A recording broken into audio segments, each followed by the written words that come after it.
Hello everyone, new problem चालू करें हम लोग। When fictitious asset are given, उसके अंदर देखिए क्या दिया हुआ है। The following is the balance sheet of Uniplus Limited as on 31/12/2013। Balance sheet दी हुई है हम लोग को। उसके अंदर लायबिलिटी साइड में दिया हुआ है share capital 7,500 share of ₹10 each. कितना दिया हुआ है? 7,500 ऑफ ₹10 ईच। टोटल अमाउंट दी हुई है उसकी 75,000। उसके बाद में दिया हुआ हम लोग को जनरल रिजर्व 15,000, टैक्सेशन रिजर्व दिया हुआ है 22,500। उसके बाद दिया हुआ है workmen saving account 11,250, profit and loss account दिया हुआ है हम लोग को 12,000, सन्ड्री क्रेडिटर्स दिया हुआ है 36,750। एसेट साइड के अंदर दिया हुआ है हम लोग को land and building 42,000, plant and machinery of WDB method 48,000, trademarks 7,500, stock दिया हुआ है हम लोग को 18,000, डेटर्स दिया हुआ है 33,000, कैश एट बैंक दिया हुआ है 19,500 एंड प्रीलिमिनरी एक्सपेंसेस दिया हुआ है हम लोग को 4,500। उसके बाद नीचे देखिए क्या दिया हुआ है। The plant and machinery is worth ₹45,000। क्या कॉस्ट ऑफ मशीनरी की उसकी जो दिया हुआ है 45,000। उसके बाद में दिया हुआ है land and building have been valued. कितने से वैल्यूड हुआ है वो? 90,000 से। So by an independent valuer 3,000 of the debtors are bad and the profit of the company have been as follows. उसमें 3,000 क्या है हम लोग के बैड डेट्स दिए हुए हैं। 2011 के लिए दिया हुआ है नीचे for the profit of company 30,000, 12 के लिए दिया हुआ है 33,750 एंड 2013 के लिए दिया हुआ है हम लोग को 39,750। उसके बाद नीचे देखेंगे क्या दिया हुआ है प्रॉब्लम के अंदर। नीचे दिया हुआ है it is company practice to transfer 25% of profit to reserve ignoring taxation, find out the value of the share on it basis and also the net asset basis. Similar companies given the return 10% on the market value of the share. 10% क्या दिया उन्होंने? Return दिया market value of share. After that the goodwill में be taken to worth ₹60,000। कितने से इसके हुआ है? 60,000 से। सो हमें नेट एसेट मेथड से भी फॉर्मूला यूज करके amount available to equity shareholder calculate करना है total of all asset. So all asset of market value first of all क्या करेंगे हम लोग, जो मार्केट वैल्यू से दिया हुआ है उसके हम टोटल करेंगे। सो उसके अंदर दिया हुआ है प्लांट एंड मशीनरी प्रॉब्लम के अंदर। सही है। अमाउंट कितनी दी हुई है उसके अंदर आप देख सकते हैं। अमाउंट दी हुई हम लोग को इसके अंदर प्लांट एंड मशीनरी 45,000। सही है। तो मशीनरी वर्थ रुपीज कितना है? 45,000। सो उसके बाद क्या दिया हुआ है हम लोग को next land and building valued bye 90,000। जो नीचे वैल्यूड दिया हुआ है प्रॉब्लम के नीचे बैलेंस शीट के नीचे दी गई वैल्यूड दिया है, वैल्यूड अमाउंट हमें क्या करनी? कैलकुलेट करनी। Valued bye 90,000। So plant and machinery सही है 90,000। उसके बाद में ट्रेडमार्क दिया हुआ है 7,500। ओके। उसके बाद में देखेंगे क्या दिया। उसके बाद में दिया हम लोग को स्टॉक। सही है। स्टॉक कितना दिया हुआ है प्रॉब्लम के अंदर हम लोग को? स्टॉक दिया हुआ है हम लोग को प्रॉब्लम के अंदर 33,000 सॉरी 18,000। उसके बाद डेटर्स दिया हुआ है हम लोग को 33,000 और उसके साथ नीचे क्या कहा गया है कि by an independent value 3,000 of the debtors are bad. उसमें 3,000 डेटर्स क्या है? एज अ बैड डेट्स है। सो 33,000 में से 3,000 less as a bad debts. कितना आया हम लोग के पास? 30,000। देख सकते हैं आप। हमने सबसे पहले क्या किया? मार्केट वैल्यू ली। उसके बाद में दिया हुआ है जो प्रॉब्लम के अंदर उसके हिसाब से मैंने क्या किया? वो वैल्यू कैलकुलेट की। सो ट्रेडमार्क 7,500, स्टॉक दिया हुआ 18,000, डेटर्स दिया मैंने यहाँ पे 33 लेस बैड डेट्स 3,000, आउटर में आया यहाँ पे 30,000। समझ में आया यहाँ तक? उसके बाद में क्या दिया हुआ है? कैश एंड बैंक बैलेंस कितना दिया हुआ है? 19,500 जो ऊपर प्रॉब्लम में दिया हुआ है। ओके। अभी डायरेक्टली दिया हुआ है कैश एंड 19,500। उसके बाद में नेक्स्ट दिया हुआ है गुडविल। अभी गुडविल क्या दिया हुआ है हम लोग को total? So cash and bank balance goodwill दिया हुआ है प्रॉब्लम के नीचे यहाँ पे। So goodwill by the taken worth rupees 60,000। 60,000 काय दिले आपल्याला? गुडविल दिले। सो 60,000। उसके बाद क्या करना है हमें? टोटल करनी है total asset. So let's C.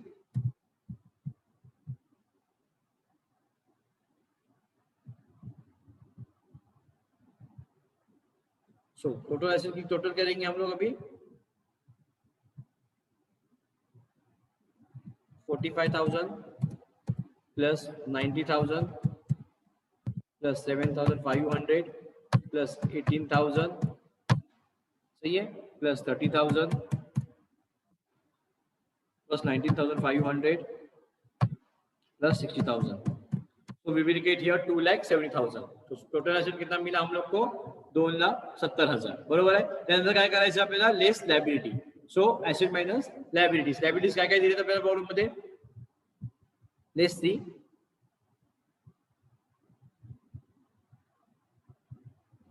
See here काय दिले आपल्याला लायबिलिटी, वर्क्समॅन सेव्हिंग अकाउंट अँड काय दिले आपल्याला सन्ड्री क्रेडिटर्स. सो आपण काय केले इथे ऍज अ लायबिलिटी ते काय केले चार्ज केले. So sundry creditors 36,750 and workmen's saving account किती दिले आपल्याला 11,250. सो कॅल्क्युलेट करूया आपण आता. 2,70,000 मायनस टोटल किती येते त्या दोघांची 48,000.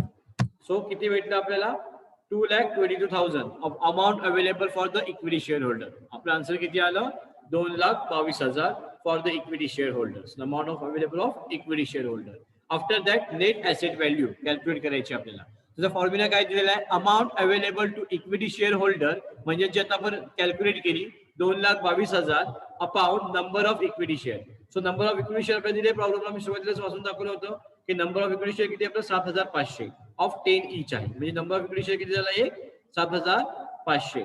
सो कॅल्क्युलेट करूया answer 2,22,000 divided by 7,500 is equal to we will get 29.6. काय भेटलं नेट ॲसेट व्हॅल्यू आपल्याला 29.6. सो नेक्स्ट दिलेले इल्ड मेथड एफएमपी कॅल्क्युलेट करायचं आपल्याला.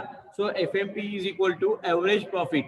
बरोबर आहे. Average profit is equal to काय दिलेलं आहे आपल्याला टोटल आपली कॉस्ट काढायची आहे म्हणजे टोटल तिन्ही वर्षाचं प्रॉफिट जे आपल्याला प्रॉब्लेम मध्ये वरती दिलेलं आहे ते घ्यायचं आहे 11, 12 अँड 13 इयरचं. बरोबर आहे. हे बघा 30,000, 33,750 आणि 39,750 हे तिन्ही वर्षाचं काय केलं मी टोटल प्रॉफिट घेतलं. सो त्याचा फॉर्म्युला काय यूज केलाय मी इथं FMP is equal to average profit म्हणजे 3 year upon number of years. Okay. So let's see किती ते बघूया. 30,000 plus 33,750 plus 39,750 is equal to आलं 1,03,500 अपॉन किती आलंय अपॉन नंबर ऑफ इयर 3 किती आलं फॉर एफएफपी एव्हरेज प्रॉफिट 34,500. काय कॅल्क्युलेट केलं मी तुमचे एव्हरेज प्रॉफिट तिन्ही वर्षाचं कॅल्क्युलेट केले तिन्ही वर्षाची प्रॉफिट घेतले आणि आन्सर काढलं 34,500. ओके इथपर्यंत समजलंय. नेक्स्ट बघूया एव्हरेज प्रॉफिट. आता काय करायचं आपल्याला एव्हरेज प्रॉफिट काढले आपण बरोबर त्याची कॅल्क्युलेट करत जाऊया. एव्हरेज प्रॉफिट किती भेटलं आपल्याला 34,500 लेस बॅड डेप्स किती येतात आपले 3,000. सो 34,500 डिवाइड मायनस काय घेतले आपण बॅड डेप्स 3,000 किती आलं answer 31,500. So let's transfer to the reserve. So रिझर्वचा वरती आपल्याला रेट दिलेला होता जसं मागे तुम्हाला मी सांगितलं बरोबर. प्रॉब्लेम मध्ये काय सांगितलं होतं की 25% of the profit to reserve ignoring of taxation. So 31,000 multiply by 25 divided by 100 किती आलं आन्सर 7875. बघा आन्सर तेवढंच येतंय 25% ऑफ इग्नोरिंग चालेल होतं आपल्याला रिझर्व कॅल्क्युलेट करायचं आहे. आन्सर भेटलं आपलं 7875. सो टोटल आन्सर कॅल्क्युलेट करूया आता आपण. आपलं एव्हरेज प्रॉफिट झालं 34,500 minus 3,000 as a bad debts बरोबर आहे मायनस 7875 किती आन्सर आलं आपलं 23,625. So amount to the profit available to equity share holder is equal to we will get 23,725. Okay त्यानंतर कॅल्क्युलेट करूया काय सांगितले आपल्याला rate of FMP. So rate of FMP calculate करायचा आहे. So FMP upon paid up equity capital. So FMP upon paid up equity capital multiply by 100. So FMP किती calculate केला मगाशी आता आपण भेटलेला 23,625 23,625 बरोबर आहे अपॉन काय सांगितले आपल्याला पेड अप कॅपिटल. आता पेड अप कॅपिटल किती दिले होते प्रॉब्लेम मध्ये पेड अप कॅपिटल दिलेले आपल्याला म्हणजे आपण टोटल ऑफ इक्विटी शेअर म्हणजे जे 10 ईच दिलेलं होतं त्याला घ्यायचे म्हणजे काय 7,500 मल्टीप्लाय बाय 10 ईच शेअर आहे म्हणजे किती paid up capital equity share capital आहे 75,000. ओके सो कॅल्क्युलेट करून बघा 23,625 अपॉन किती आलं paid up capital 75,000 multiply by 100 is equal to will get here the answer 31.5% म्हणजे रेट ऑफ एफएमपी तुमचं किती आला 31.5 हे तुमचं काय भेटलं इथं तुम्हाला आन्सर भेटलं. ओके त्यानंतर बघूया काय सांगितलेलं आहे आपल्याला इल्ड व्हॅल्यू कॅल्क्युलेट करायची आहे. सो इल्ड व्हॅल्यू काय दिलं रेट ऑफ एफएमपी अपॉन बरोबर आहे NRR multiply by amount paid per equity share capital. Okay so calculate करून बघूया काय दिलेलं आहे आपल्याला इथं रेट ऑफ एफएमपी किती दिलेलं रेट ऑफ एफएमपी जो आपण कॅल्क्युलेट केला 31.5 अपॉन काय सांगितलंय तुम्हाला एनआरआर कॅल्क्युलेट करा जो तुम्हाला इथे वरती प्रॉब्लेम मध्ये दिलेला आहे. किती सांगितलं तर तुम्हाला इथं वरती मी काय मागाशी प्रॉब्लेम मध्ये तुमचं येणार similar companies to the given the net reserve on the return 10% of the market value of share. म्हणजे किती दिले तुम्हाला इथं 10% दिलेलं आहे तुमचं, बरोबर आहे. सो 31.5 divided by 10% of market value multiply by 10. किती आलं आन्सर तुमचं 31.5. तुम्हाला दिलेलं आहे प्रॉब्लेम मध्ये, तोच फॉर्म्युला फक्त मी काय केलं याच्यामध्ये यूज केलेला आहे. ओके, सो काही नोट दिलेले preliminary expenses are not written off as there is no instruction in the problem in the respect. सो आम्ही काय केलं, प्रीलिमिनरी एक्सपेन्सेस जे आहेत काही आपल्याला त्यांनी इन्स्ट्रक्शन काही दिलेले नाहीत प्रॉब्लेम मध्ये. सो नेक्स्ट काय सांगितलंय बघा, त्यानंतर सांगितलेलं आहे आपल्याला याच्यामध्ये खाली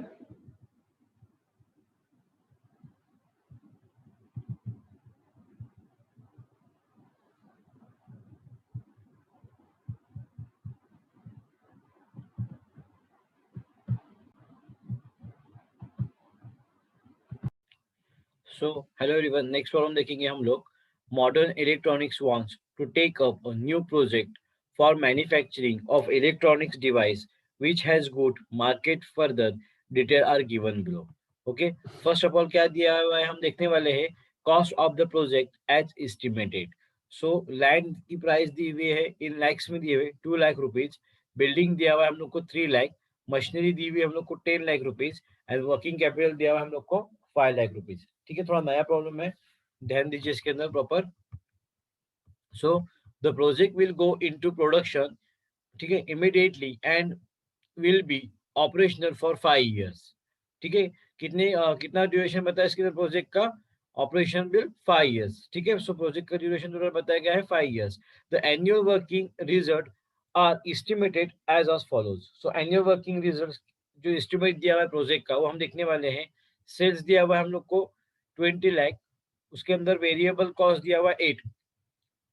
ठीक है, उसके बाद दिया है फिक्स कॉस्ट जो हमने एसवाई के अंदर देखा था, स्ट्रेटेजिक कॉस्ट मैनेजमेंट के अंदर कि हम लोग जब सेल्स में से अमाउंट हर एक लेस करते हैं, सही है. सो उसकी तरह ही हमें क्या करना है, लेस करना है. सेल माइनस वेरिएबल कॉस्ट, उसके बाद फिक्स कॉस्ट और लास्ट में depreciation. So first of all sales दिया हुआ है 20, लेस वेरिएबल कॉस्ट दिया हुआ है 8, फिक्स कॉस्ट दिया हुआ है हम लोग को 4 और बाकी का डिप्रिसिएशन बाद में दिया हुआ है कितना है, एसेट 2. ठीक है, सो उसके बाद देखेंगे क्या दिया प्रॉब्लम के अंदर. B. At the end of operational period, it is expected the fixed asset can be sold for rupees 5 lakh without any profit. Okay, and the C adjustment, cost of capital of the firm is 10%. Applicable tax rate is 40%. So our tax rate is कितना दिया applicable 40%. So cost of capital of the firm 10% दिया हुआ है. So इसके अंदर एक note दिए हुए हम लोग को, the present value of an annuity of rupees 1 at 10% rate of discounted factor. Our P factor is 10% for 5 years and is rupees 3.791. ठीक है, ये आपको बाद में बताऊंगा क्या दिया हुआ है. So the present value of 1 at 10% rate discounted for one year is rupees 0.909 and for 5 years is to 0.621. First year का कैलकुलेट करके बताया है हम लोग को, लास्ट 5 years का जो आता है 0.621 ये बताया है यहाँ पे. ठीक है, so you are required to evaluate the proposal by working out the net present value and advise the firm for taking investment decision. ठीक है, सो हमें इसके अंदर क्या बताना है, you are required to evaluate क्या करना है, the proposal of working out the net present value and the advise the firm to taking investment decision. Investment taking decision क्या करना है हमें, उनके उसके अंदर बताना है हम लोग को, एडवाइस करना है कि सही है या नहीं. सो फर्स्ट ऑफ ऑल हम लोग देखने वाले हैं हमारी जो सॉल्यूशन मेथड है उसके अंदर, जैसे कि मैंने अभी आपको बताया था कि sales minus variable cost at जो हम लोग का लास्ट में हमने किए थे और हर वक्त जो फॉर्मेट है उसके हिसाब से हम लेने वाले हैं. सो फर्स्ट ऑफ ऑल क्या दिया हुआ है हम लोग को, ऑल फिगर्स इन लैक्स ये ऊपर, और उसके बाद में पीवी ऑफ कैश फ्लो. अभी देखिए ये प्रॉब्लम सॉल्व करके दिखाने में बहुत ही सिंपल प्रॉब्लम है कि पीवी ऑफ कैश फ्लो. देखिए हम लोग को पहले सेल्स कितना दिया था प्रॉब्लम के अंदर 20 लाख, जो हमने क्या किया एज इट इज लिया. उसके बाद में हम लोग को यहाँ पे देखिए वेरिएबल कॉस्ट जो है हम लोग की, वो कितनी वेरिएबल कॉस्ट कितनी दी हुई है हम लोग को प्रॉब्लम के अंदर, वेरिएबल कॉस्ट दिया हम लोग को 8. सो उसी तरह हम लेने वाले इसके अंदर 20 माइनस वेरिएबल कॉस्ट, कितना बचा हम लोग को हम लोग तो डायरेक्ट नहीं करते हैं हम लोग, तो 20 माइनस वेरिएबल कॉस्ट, उसके बाद में लेस फिक्स कॉस्ट और लेस डिप्रिसिएशन, मतलब जो ऊपर फॉर्मेट दिया है उसके हिसाब से मैंने क्या किया, सिर्फ वो फिगर्स लिए। सही है। सो आप देख सकते हैं यहाँ पे आपको सिंपल कैलकुलेशन करके, तो इन पूरा कैलकुलेशन जो है वो लैक्स के अंदर है। 20 माइनस वेरिएबल कॉस्ट दिया हम लोग को 8। सही है। उसके बाद क्या दिया, माइनस फिक्स कॉस्ट 4। उसके बाद क्या दिया है हम लोग को, डिप्रिसिएशन वैल्यू 2।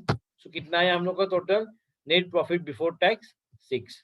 ठीक है। पीवी ऑफ कैश इनफ्लो दिया हुआ है, सेल्स माइनस किया, उसके बाद में हमने वेरिएबल कॉस्ट किया, उसके बाद फिक्स कॉस्ट निकाला, उसके बाद डिप्रिसिएशन लेस किया, और जो हमें बचा एनपीबीटी, क्योंकि हमें यहाँ पे ऊपर बताया कि आपको टैक्स कैलकुलेट करना है।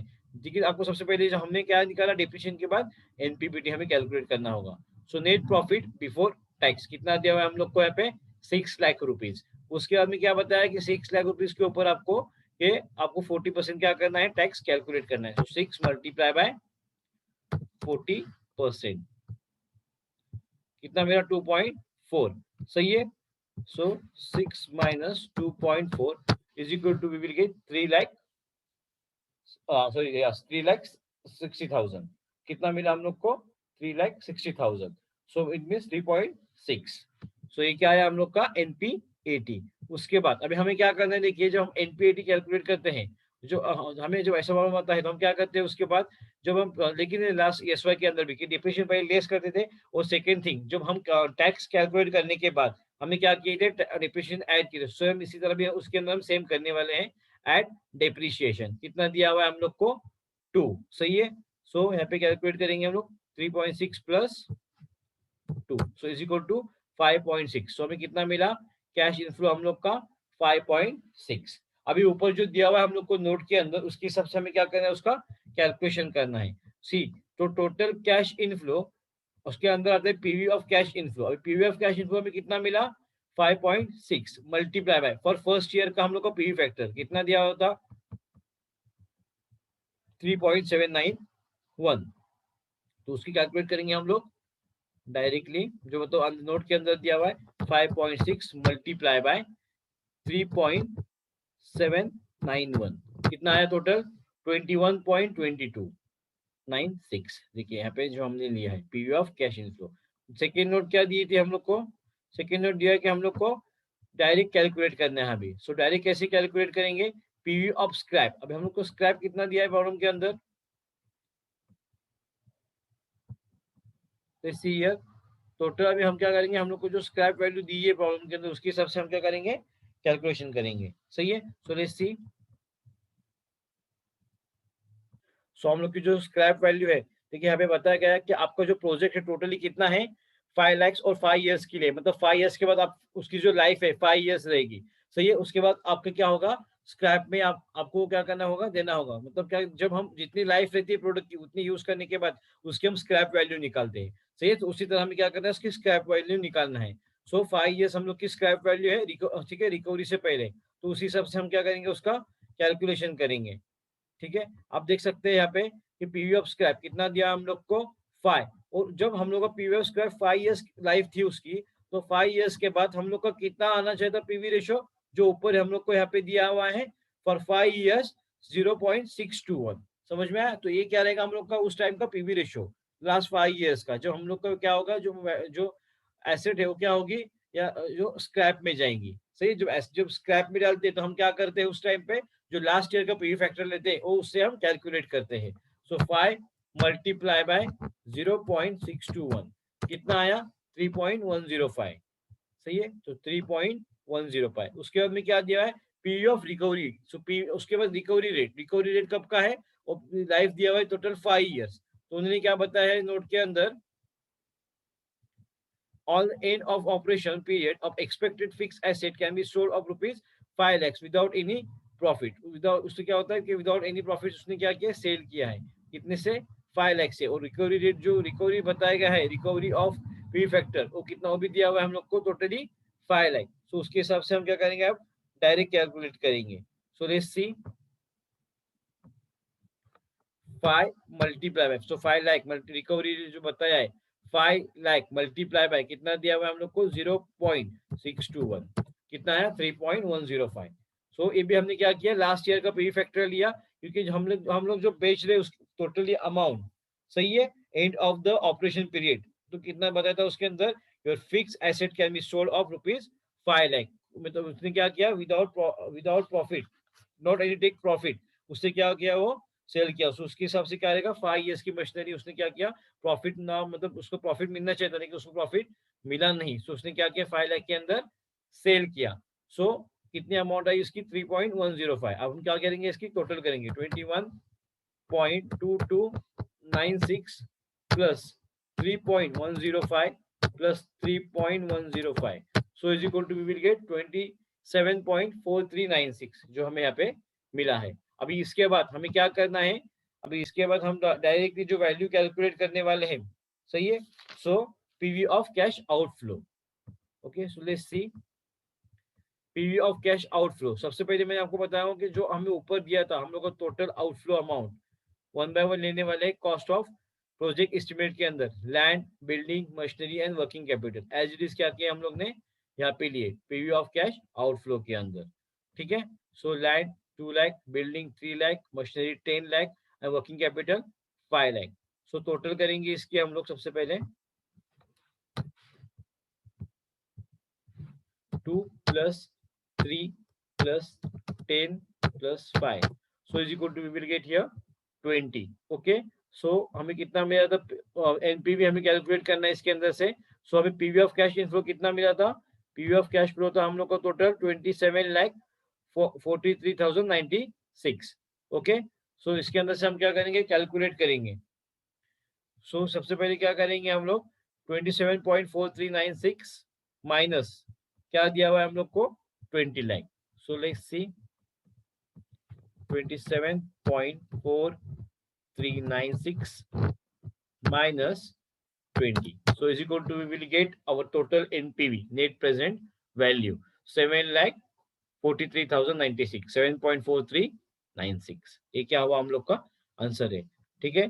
देखिए बहुत ही इजी प्रॉब्लम है, इसके अंदर कंफ्यूज मत होना, क्योंकि यहाँ पे मैंने जैसे बताया आपको कि पीवी ऑफ स्क्रैप 5 years हम लोग की क्या थी, स्क्रैप वैल्यू थी। मतलब क्या कि 5 years तक हम लोग का प्रोजेक्ट क्या होने वाला था, रन होने वाला था, सही है। सो उसके हिसाब से मैंने क्या किया, पीवी ऑफ स्क्रैप निकाला। उसके बाद PV of recovery without profit उसने कितने में भेजा था, ₹5 लाख के अंदर सेल किया था, वो मैंने वहां पे लिया है, ठीक है। सो नई प्रॉब्लम समझ में आ रहेगा तो आप मुझे मैसेज कर सकते हैं, ठीक है। Thank you for join.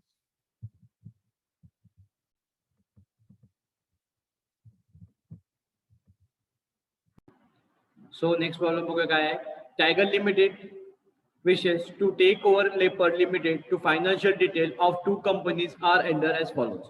Let's see. काय दिलेलं आहे बघा, particular equity share capital 10 share दिलेला आहे, 10 पर शेअर. टायगर लिमिटेड दिलेलं आहे तुम्हाला इक्विटी कॅपिटल 1 लाख. त्यानंतर लेपर्ड दिलेलं आहे किती, 50,000. त्यानंतर काय सांगितलंय, सिक्युरिटी प्रीमियम अकाउंट पहिल्याला डॅश दिलेले आहे टायगर लिमिटेडला, लेपर्डला दिले तुम्हाला किती 2,000. प्रॉफिट अँड लॉस अकाउंट 38,000 दिलेलं आहे आणि लेपर्डला दिलेलं तुम्हाला इथं 4,000. नंतर प्रेफरन्स शेअर कॅपिटल 38,000 आणि लेपर्डमध्ये आहे डॅश. प्रेफरन्स शेअर कॅपिटल 20,000 आणि काय सांगितलं तुम्हाला इथं, सॉरी प्रेफरन्स शेअर कॅपिटल सांगितलं तुम्हाला इथं 20,000 अँड डॅश. नंतर सांगितलं 10% ऑन डिबेंचर 15,000 आणि 5,000. सो टोटल याची आहे फॉर टायगर लिमिटेड 1,73,000 आणि लेपर्डची आहे 61,000. फिक्स ऍसेट दिले तुम्हाला इथं 1,22,000 अँड 35,000. नेट करंट ऍसेट दिलेला आहे 51,000 अँड 26,000. ओके, टोटल केलेली आहे 1,73,000 आणि 61,000. सो लेट्स सी काय सांगितले बघा, calculate the net asset value for share and find out the exchange ratio. Okay, calculate काय करायचं आपल्याला, नेट ऍसेट व्हॅल्यू कॅल्क्युलेट करायची आहे आणि त्याचे एक्सचेंज रेशो काय करायची तर आपल्याला फाइंड करायचे आहे. So net asset value is equal to काय सांगितलंय फॉर्म्युला याच्यामध्ये, net asset available to equity share holder upon number of equity. बरोबर आहे, मग net asset available to equity share holder. बरोबर, काय सांगितलं याच्यामध्ये बघूया आपण आता, आणि हा प्रॉब्लेम आपण नंतर घेणार आहोत होती, व्यवस्थित लक्ष द्या. Asset at agreed value total fix asset किती दिले तुम्हाला, टोटल फिक्स ऍसेट प्रॉब्लेम मध्ये 1,22,000. इथे बघू शकतो तुम्ही वरती फिक्स ऍसेट तुमचे आहेत 1,22,000 आणि इथे किती आहेत तुमचे 35,000. त्यांचं काय सांगितलेलं आहे, नेट करंट ऍसेट किती दिले, नेट करंट ऍसेट तुम्हाला 51,000 अँड 26,000. बरोबर आहे. सो मी काय केलं, ह्या दोघांची टोटल केली, किती आहे टोटल 1,73,000 आणि लेपर्डला आली किती 61,000. नंतर काय केलं लेस लायबिलिटीज, त्याच्यामध्ये काय घेतले 10% ऑफ डिबेंचर. ओके, सो 10% डिबेंचरची अमाऊंट किती दिली तुम्हाला 15,000 आणि 5,000. नंतर लेस केले ऑल लायबिलिटीज मध्ये प्रेफरन्स शेअर कॅपिटल 20,000 आणि किती दिले तुम्हाला इथं डॅश. सो 1,58,000 मधून 20,000 गेले, उरले किती तुमचे इथं 1,38,000. बरोबर आहे. त्यांना काय सांगितलंय इथं तुमचे ऍज इट इज येणार, कारण काही अमाऊंट दिलेलीच नव्हती वरती. मग त्याच्यानंतर काय सांगितलेलं आहे नेट ऍसेट अवेलेबल. आता किती नेट ऍसेट अवेलेबल झाले, तर सुरुवातीला काय केलं आपण तुमची टोटल जी अमाऊंट आहे बरोबर आहे ती घेतली, म्हणजेच काय 1,73,000 बरोबर आहे मायनस 15,000 किती उरले आपले 1,58,000. नंतर सांगितले मग 20,000 घेतले अमाऊंट 1,38,000 बरोबर आहे. सो किती आली आपली पहिली याची फॉर टायगर लिमिटेड 1,38,000. आता ह्याच्यामधून काय फक्त लेस झालं होतं, तर डिबेंचर आपले काय झाले ते लेस झाले होते किती 5,000. नंतर काय सेकंड जे प्रेफरन्स शेअर कॅपिटल आहे ते दिलेलं नाही, ती नील अमाऊंट दाखवलेली आहे बरोबर आहे. मग किती घेतले आपण इथं 56,000. त्यानंतर काय केले net asset value is equal to 1,38,000 बरोबर, आणि इथे किती 56,000 upon number of net shares, म्हणजेच काय आपण टोटल नंबर ऑफ काय घ्यायचे आपल्याला शेअर घ्यायचे, ते किती दिले तुम्हाला इथं तुम्ही प्रॉब्लेम मध्ये बघू शकता 1,00,000 आणि 50,000. म्हणजेच काय ते नंबर ऑफ शेअर कशी कॅल्क्युलेट करायचे, टोटल अमाऊंट घ्यायची आपली 1,00,000 डिवायडेड बाय 10. किती आहे तुमचं नंबर ऑफ इक्विटी शेअर्स मध्ये 10,000. किती आलं तुमचं इथं 10,000. त्याचप्रमाणे काय करायचं आपल्याला same 50,000 divided by number of share किती आलं 5,000. समजले कसे आले हे 10,000 आणि 5,000.